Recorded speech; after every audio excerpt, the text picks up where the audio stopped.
Hey guys, this is Raven. Welcome back to my YouTube channel. So today I want to talk to you guys about something that's really intimate, something that's really personal. I'm going to talk to you guys about my journey with breastfeeding. And it's so funny now. Our son is 3 months old, so I get people coming to me saying things like, "Oh my gosh, how are you still breastfeeding? How do you do it so effortlessly?" and blah blah blah. But what a lot of people do not know is that breastfeeding was such a struggle for me in the beginning, but it's so awesome. It's so rewarding, not just for my son, but for me as well as a mother. And so I just want to share some quick tips to help some moms out there that may be struggling with breastfeeding, and hopefully this will definitely help you stick with it. So, well, before I get into my tea, let me just tell y'all, make sure you subscribe to my channel so you can get all the updates about my little stuff. So hit that subscribe button, and make sure you check out the links in my description as well, because if you're a mom or soon to be expecting mom, I have a link to all of my favorite mom/baby products and all of that good stuff. So let me tell y'all about my little journey with breastfeeding. First and foremost, we had a 37 weeker, and when you have a 37 weeker, a lot of times, because they were born at only 37 weeks, it's said that it's a little bit more difficult for them to latch, and so definitely they sometimes have a hard time breastfeeding. My son nursed like a champion immediately when he came out of the womb. So that was something that I was definitely blessed with. But breastfeeding got hard for me because the waking up at night, with him coming at 37 weeks, we had a really small baby.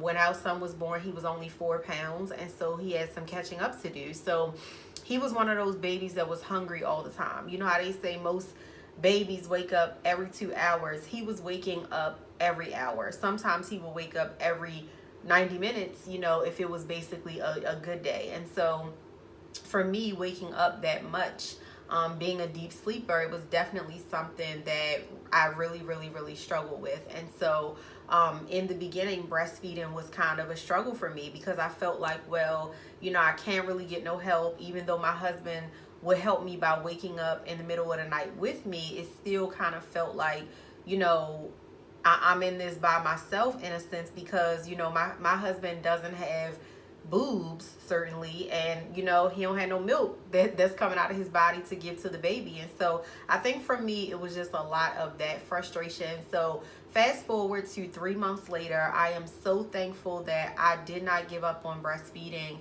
My son and I have such an amazing bond, especially from the breastfeeding. That's like our intimate time, and I know that he's really, really healthy, because of that. So I just want to share 3 quick tips that help me to continue my journey with breastfeeding. So first and foremost is you want to commit to it, and you want to commit to it from day one. So like I said, our son, he was a smaller baby. He was a 4-pounder. And so when we were at the hospital, after I had him, I remember it was one nurse in particular that was just kind of like overly opinionated, and that's what they're going to do at the hospital. And so I remember she was like, he's only 4 pounds, babies lose a lot of weight when they're first born, and y'all aren't going to give him formula and blah blah blah. But my mind was made up like, no, like, I'm not giving my child formula. And let me just say,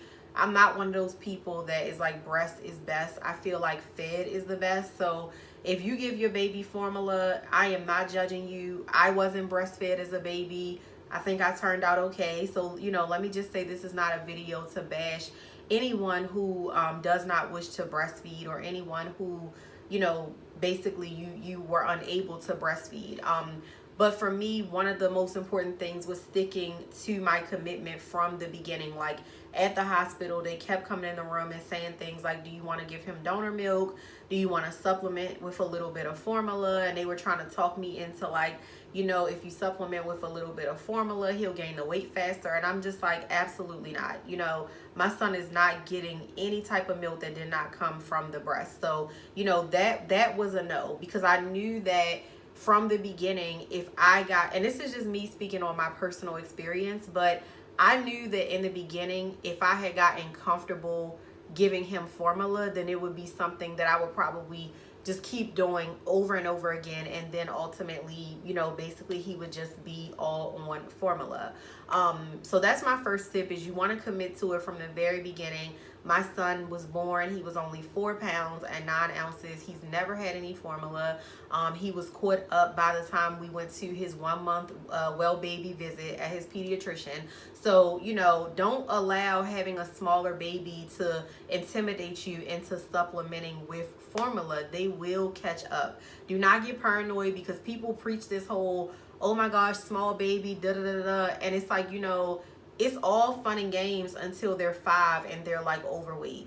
Some people have smaller babies, some people have bigger babies. If you look at my body stature, if you look at, my husband's body stature, ain't no way I was having a big, butterball baby. We only have one child right now, but I honestly believe that we probably will never have a baby that's more than like a 7-pound baby. I just can't see that. So, if you're one of those people like myself that you have smaller babies, or if you're one of those people that you have bigger babies, don't let anyone intimidate you or down talk you because of, your baby's weight. So first and foremost is I committed from the very beginning that I was going to breastfeed, and that was pretty much the end of story.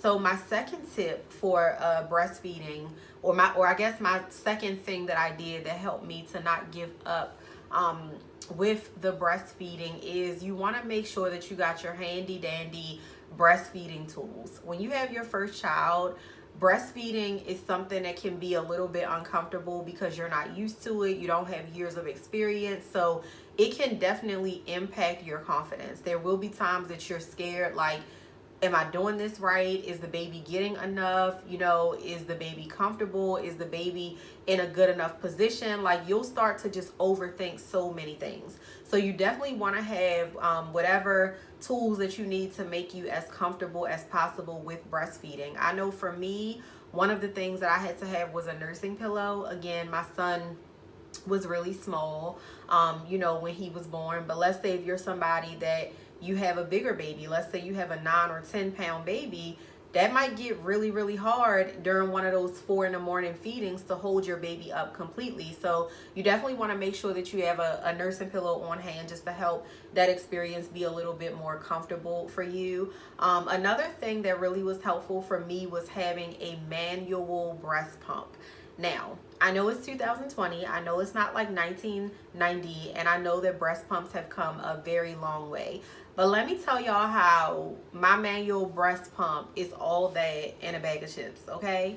So I could not stand when I would wake up in the middle of the night, and I don't know about other people's experiences, but I know sometimes my son in the beginning, he was more comfortable nursing like on one side. So I wasn't always able to switch him from the right to switch him to the left, and blah, blah, blah. And so sometimes what would happen is he would be doing more nursing on one side, and so my other side, it would get like a little engorged.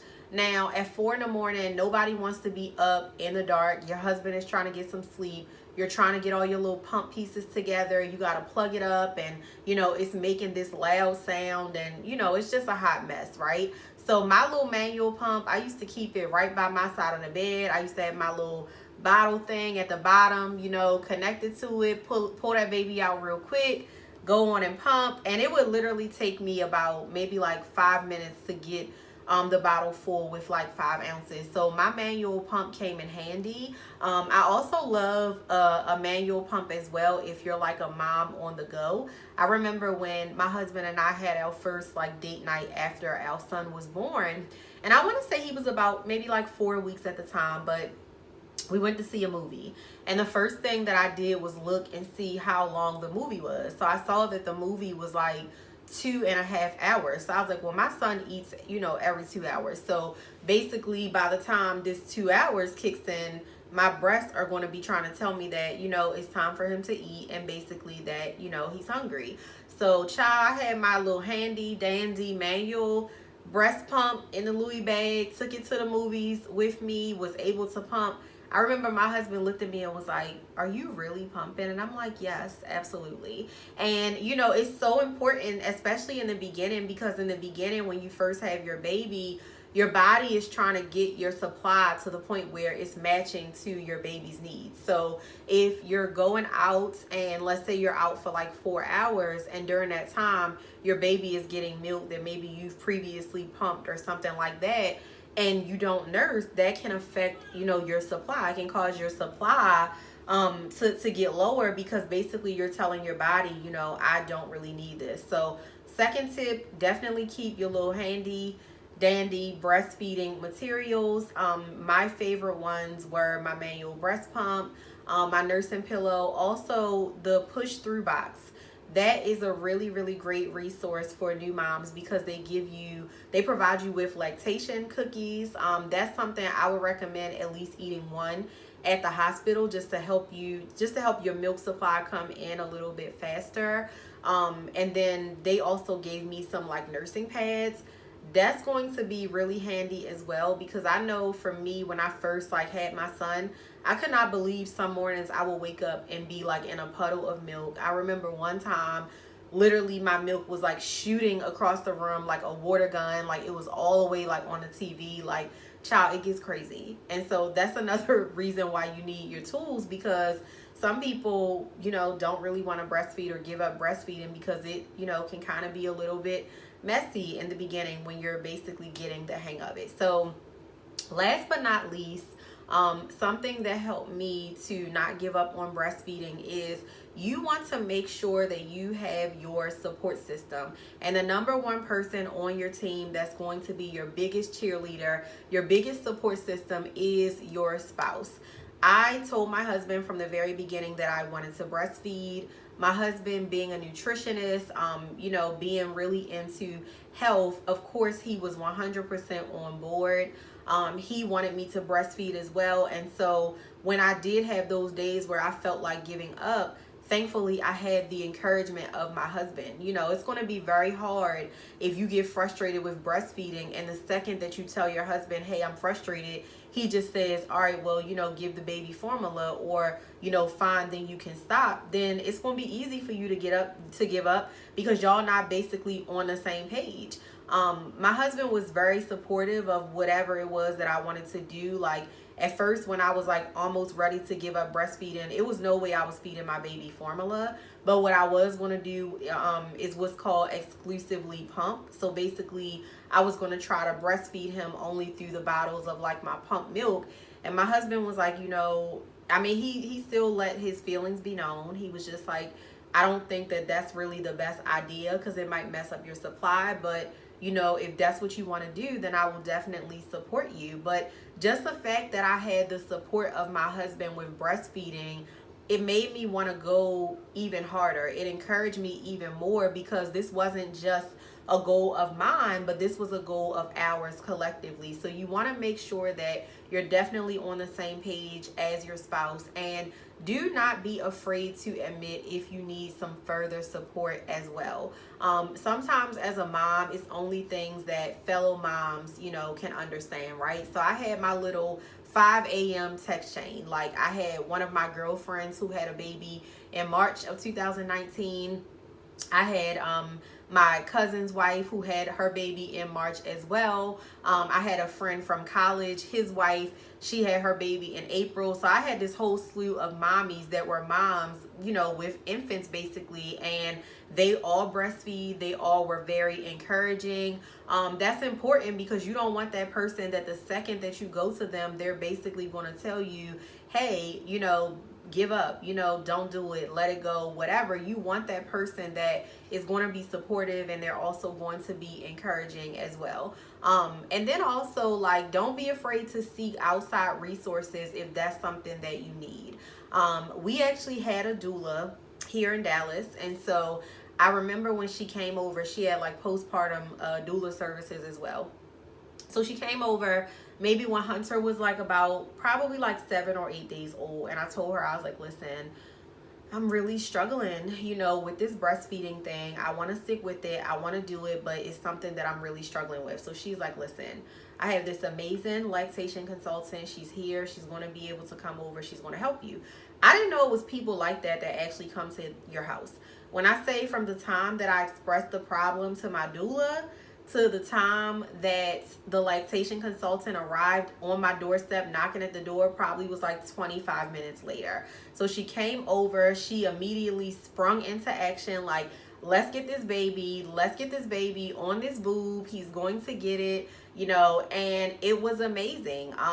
Literally she showed me all the little different hacks and tips and tricks that I could do to help him latch a little better. She showed me how I was able to understand whether or not he was getting enough, how I know, like, basically from different motions and movements whether he's full and stuff like that. And it was like a really, really cool experience. And I remember a couple days after that, I was still kind of like not really like getting the hang of it the way that I wanted to. So I had texted her. She called and checked on me like, hey, how is everything going? Like, if you want to breastfeed, you need people around you that are advocates for breastfeeding, not people that are just like, that doesn't mean nothing if you don't want to do it. It's not about whether breast milk or formula is better. It's about what you want to do for your baby. If you want to give your baby formula, absolutely give your baby formula. If you want to give your baby breast milk that you've exclusively pumped, then absolutely do that. But if you want to breastfeed your baby, then breastfeed your baby. Have people around you that advocate for that, and helping people leave their 9 to 5 to become a full-time entrepreneur. One of my biggest lessons was that they needed to surround themselves with like-minded people. If you are trying to breastfeed, you better surround yourself with breast-minded mamas.